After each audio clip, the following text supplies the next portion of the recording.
And start recording mga kalapida. Welcome sa isa na namang reaction video na kung saan aalamin natin ang history ng Happy Valentine's Day. Nakatotnak na ba ang lahat? Nakakain na ba kayo ng chocolate? May nagbigay na ba sa inyo ng tsokolate at mga bulaklak? Kung wala pa, ganun talaga ang buhay. You eat some, you eat some. So ito, seryoso mga kalapida. Alamin natin kung ano yung ibig sabihin ng Valentine's Day. Ayon sa history. 'Di ba? Kukuha sana tayo sa History Channel, kaya lang po siya masyado mahigpit dun. Yun na isa yun sa anong tawag dito, nambablock, nagka-copyright, nangi-strike, yun. So ito, dito tayo, hiram tayo ng video kay All About Stories, okay? So pakinggan natin to. Ay ipinagdiriwang ang Valentine's Day o Araw ng Mga Puso. February 14 taon-taon ay ipinagdiriwang ang Valentine's Day o Araw ng Mga Puso, nakasanayan ito bilang pagbibigay ng bulaklak, chocolates at kung ano-ano pang regalo, paraan ito ng karamihan, o pagpapakita ng kanilang pagmamahal sa kanilang iniibig.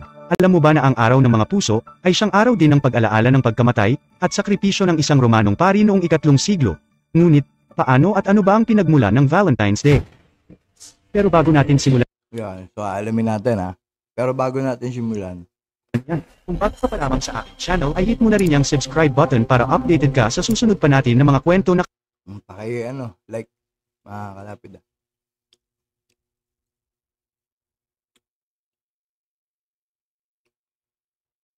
kagaya nito.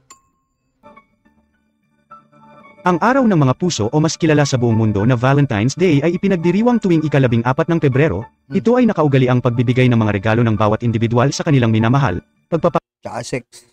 pagpapakita ng interes o pagsuyo. Malaki ang pinagbago nito sa kasalukuyang panahon, taliwas sa Sobrang laki ngayon, puro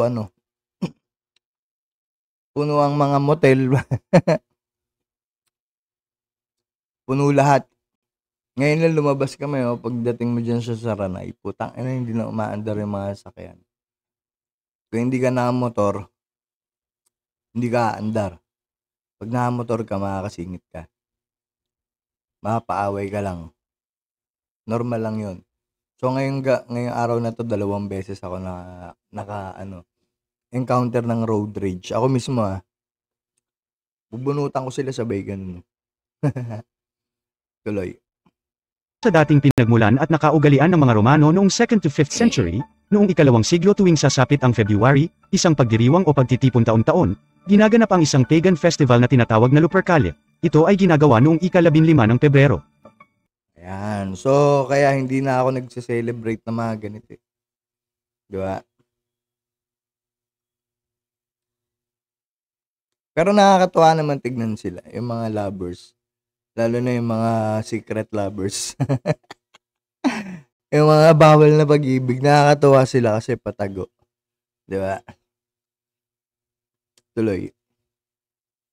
Ang Lupercalia ay pinaniniwalaan nilang pagtataboy ng masasamang espiritu at pagbibigay biyaya ng anak sa mga babae na dumaranas ng paghihirap sa pagbubuntis. Nag-aalay din sila ng mga buhay na hayop tulad ng kambing at aso. Tumagal ang paniniwalang ito hanggang sa humalili bilang emperador ng Roma si Marcus Aurelius Claudius Gothicus o mas kilala. Kawawa naman to. Kawawa naman. Hindi malayusin yung statwa, buti pa si Kobe ngayon. Sa tawag na Claudius II, isang malupit at mahigpit na pinuno noong 214 AD hanggang 200. Tangos naman pala ilong Kaya siguro ginanon yung ilong ng estatwa kasi malupit. Dun sa estatwa gumanteno, piningas yung ilong. Tuloy. 70 AD. Sa pagnanais niyang masakop ang mga kalapit na lupain at lumawak pa ang kanyang kapangyarihan, nagsagawa siya ng force recruitment sa lahat ng mga kalalakihan na maging sundalo nito. At parang networking lang, force recruitment. bawalan niya na magkaroon ng asawa. Napakalaki ng ambisyon ni Claudius II, na dapat lahat ng kalalakihan na lalahok sa kanyang hukbo ay mga wala pang asawa at pamilya dahil walang asawa at walang pamilya daw. Tama ba? Narinig natin. nalalahok sa kanyang hukbo ay mga wala pang asawa at pamilya dahil sa kanyang paniniwala na labis itong nakakapanghina sa moral ng kanyang mga sundalo tuwing sasabak sa digmaan. Kaya ganoon na lamang ang galit niya kay Saint Valentine, isang paring Romano noong panahon ding iyon. So isang paring Romano si Saint Valentine. No? Isang paring Romano pala si Saint Valentine. So, ano siya? Pare Romano, okay? Saint Valentine. Bawal ni Claudius II ang pagkakasal sa lahat ng kalalakihan sa panahon niya, at mas sinuportahan niya ang pagan, gumawa ng paraan si Saint Valentine upang magbasbas siya ng kasal ng palihim kahit na ito ay taliwas sa mahigpit na utos ni Claudius II, dahil paniniwala ni Valentine, labag sa aral ng Biblia at Kristyanismo ang mga layunin ni Claudius. Hindi nagtagal ay napag-alaman ni Claudius ang ginagawang lihim na pagkakasal ni Valentine, agad niya itong pinahuli at iniharap sa isang hukom na si Asterius, kalaunan ay hinatulan ng pagkakakulong, hindi pa rin ito naging hadlang kay pagkakakulong lang kasi wala pang ano. Pero meron na dating ganun na, pero pagkakakulong lang yung hinatol. Akala ko ba malupit? Kung malupit yun dapat ganun agad, di ba? Wala pala yun eh. Valentine upang makapaglingkod sa mabuting paraan. Isang araw sa kanyang pagkakakulong, kinwestiyon ni Asterius si Valentine tungkol sa pinaniniwalaan nitong relihiyon. Aniya ni Asterius, patunayan mo na totoo ang iyong Diyos at pagalingin mo ang aking anak na bulag. Sa oras din na iyon ay nagdasal si Valentine at himalang napagaling niya ang anak ng hukom, at agad na naniwala ito sa aral ng Kristyanismo. Agad-agad ay iniutos ni Asterius na pakawalan ang lahat ng Kristiyano na nakakulong at kasama na doon si Valentine. Hindi nagtagal ay nahulog ang loob ni Valentine sa anak ng hukom. Ipinagpatuloy ni Valentine ang pagbabasa ng Biblia sa mga pagan na Romano, at kumbinsihin ito na maging Kristiyano, tumutulong din siya sa nahulog ang loob niya. So, pari siya, Romano, nahulog siya dun sa anak ni Asterius. Oh. So, ibig sabihin, tumigas yung ethics. So, nagrobust, tumigas, na in love. Okay, nakaramdam ng libog. Tuloy. Ng mga Kristiyanong inaapi sa panahon na iyon. Ngunit isang hindi magandang balita ang gumimbal sa kanila. Nalaman na ni Claudius II na naging Kristiyano ang hukom, at nalaman din na may nabubuong pagmamahalan sa pagitan ni Valentine at sa anak ni Asterius. Hinatulan kaagad ni Claudius ng kamatayan si Valentine at ang kanyang minamahal. Sa nasabing araw bago ang kanilang paghatol, kawawa naman yung babae, nadamay. Minahal lang, no? Nadamay pa, no? Deads. Yun yung malupit pala, no? Kasi pinakulong-kulong mo lang, dapat pinapatay mo na ng una pa. Tuloy. Bigay ng liham si Valentine sa anak ng hukom at nakasulat dito ang katagang From Your Valentine. Makalipas ang 200 years, noong 496 AD o ikalimang siglo, nagdesisyon si Pope Gelasius I na bawat ika-14 ng Pebrero ay magiging araw ng pag-alaala sa kamatayan at sakripisyo ng isang paring santo na nagngangalang Saint Valentine. Sa paglawak din ng relihiyong Katolisismo, natuldukan na ang pagan festival na dinadaos din tuwing ika-15 ng Pebrero, pero kung mapapansin mo, ipinagpapatuloy pa rin ito sa modernong panahon. Namatay na isang martir si Saint Valentine, at pinatunayan niya na ang pag-ibig sa kapwa, kahit kanino Kala ko napatunayang malibog. Napatunayang malibog si Saint Valentine. 'Di ba? Akala ko bawal sa mga pari yung mga ganyan, 'di ba? Tapos naging saint. Hello. Gulo talaga ng religion. Kaiba man ang paniniwala, ay hindi mahahadlangan ng anumang parang gobyerno lang yan, parang ano lang yan eh, parang politika at saka religion, halos parehas lang yan. Ano? So, yun yung ano. Pero saan nagmula ang ano? Saan nagmula si Cupido? No? Si Cupid. Check nga natin si Stupid Cupid. Diba? Cupid history. Cupid history or mythology. Ayan. Ba't nagkaroon ng Cupido? Sana may Tagalog din, no? Wait lang, ha? Tingin tayo kung may Tagalog.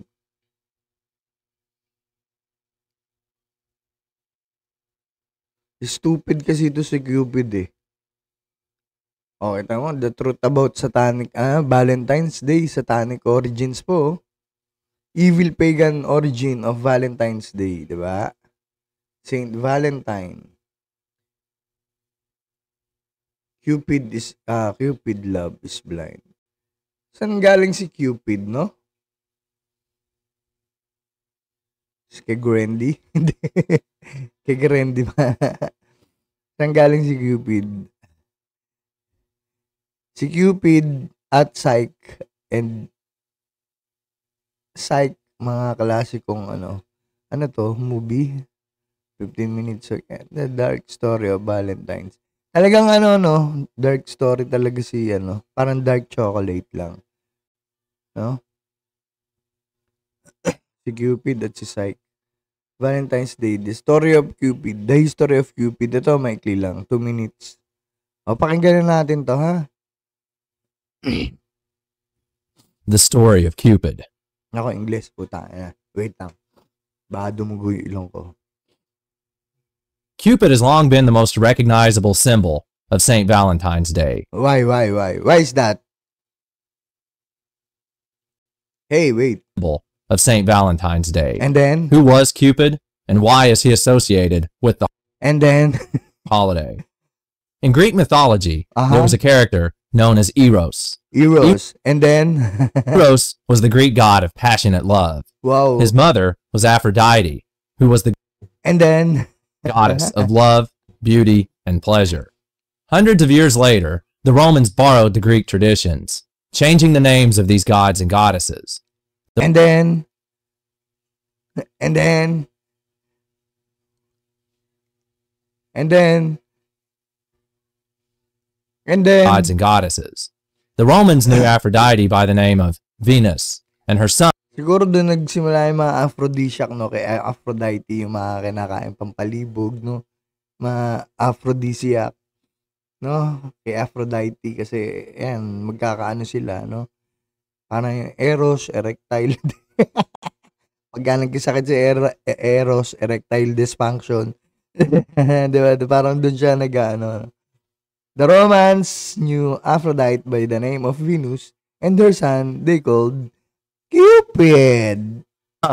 they called Cupid. According to the Roman mythology, Cupid was stupid. So, and then, to Roman mythology, Cupid's father is unknown. okay, tamo, malibog yung nanay. Hindi nga kilala yung tatay, di ba, kung kani-kanino kumabit. O, ayan, tuloy. And then, Father is unknown. However, there are some tales that state that Cupid's father is Mars. wow, si Mars. Katabi niyan, pautang. Katabi ng Mars, pautang. God of war. Thus, Cupid's parents would have been love and war. Wow. Yung Probably the most well-known legend. Kaya pala pagka nag-sex ka, love and war. Probably the most well-known legend associated with Cupid is that being shot by his arrow. Kita mo, kriminal. Kriminal ka, Cupid. Associated with Cupid is that being shot by his arrow will cause the victim to fall madly in love. Oh, diba? Puta na, no? Salbahe to si Cupid. Pero matindi yung arrow niya, no? May in love ka. No? Sa kaya may hiram to? Another famous story Mamamana lang tayo na mamamana. featuring Cupid relates to his relationship with a woman named Psyche. Cupid's mother, Si Psyche. Okay, tamo. Papunta talaga sa kalibugan lahat. No? Si Psyche. Diba?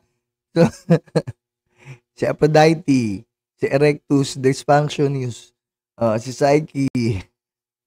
Stupid Cupid. Venus, was jealous of Psyche, so she asked Cupid to sneak into Psyche's room and shoot one of his arrows at her and cause her to fall in love with someone else. Sus. Grabe. However, Cupid saw how beautiful Psyche was Ang ganda and accidentally talaga ni pricked Psyche. himself with his own arrow, falling Tinusok niya yung sarili niyang arrow. No? So, na-inlove siya doon kay, Psyche. madly in love with her. Psyche and Cupid eventually had a daughter together Oh, named nagkaanak sila. Pangalan, Bulitas. Voluptus. So, nakukuha na natin yung mga istorya, no? Yung mga pangalan nila. Si Aphrodite, si Aphrodisiac, si Eros, si Erectus, erectile dysfunction. Ito ngayon si Voluptas. So, ito yung nilalagay sa lalaki. Ito na yung Bulitas. Voluptuous, maganda. Sexing, chubby-chubby. Anong tawag dito? Malinamnam. Bulitas. In artwork, Cupid was originally shown to be a slender, winged teenager. However, as time progressed, he was often depicted as a chubby boy. Oo nga. This is the iconic image that most people know and love today. Bakit He is ba? also usually shown carrying his traditional bow and arrow. Sometimes Cupid is depicted with his mother, and other times he is shown entertaining himself by playing games. He is also Tama ah. Tabu yan, tabu. Kinabayo yun. Kaya nauuso din yung tabu pala, kaya para may tabu rin tayo napapanood. Lalo na nung mga, yung mga porn ng 1980s ko napanood nyo. Doon maraming tabu talaga nun. Yung mga nanay tsaka anak. Ganun. Tapos makakapal pa yung mga love-love dati. Ayan. So, panoorin nyo yung mga tabu na, yung oldies. Sana, ewan ko kung mahahanap nyo pa yon. Kung meron pa, di ba? Ano talaga yun, parang hindi siya mga artista, talagang parang mga real story, yung mga real tao, okay? Yung mga nasa film na yun, parang hindi siya mga artista, di ba? Pero, ayun, yun nga, balik tayo dyan, ito mo, kinabayo, tuloy. sometimes displayed wearing a blindfold, as in the cliche phrase, love Blindfold pa, para hindi daw makita yung yung susundutin. Tuloy. is blind. Today, Cupid is more popular than ever. His likeness can Mukhang demonyo siya, dun Cupid. be found everywhere, from statues to greeting cards, stuffed toys, pillows, t-shirts, coffee mugs, and more. Not to mention, he is also firmly in place as the most notable character connected with Valentine's Day. Oh, yun. So, yun naman pala yung istorya ni Cupid. Kanina yung istorya ni Valentine's. Si Valentine's siya, si Cupid. So, kaya siya na i-relate.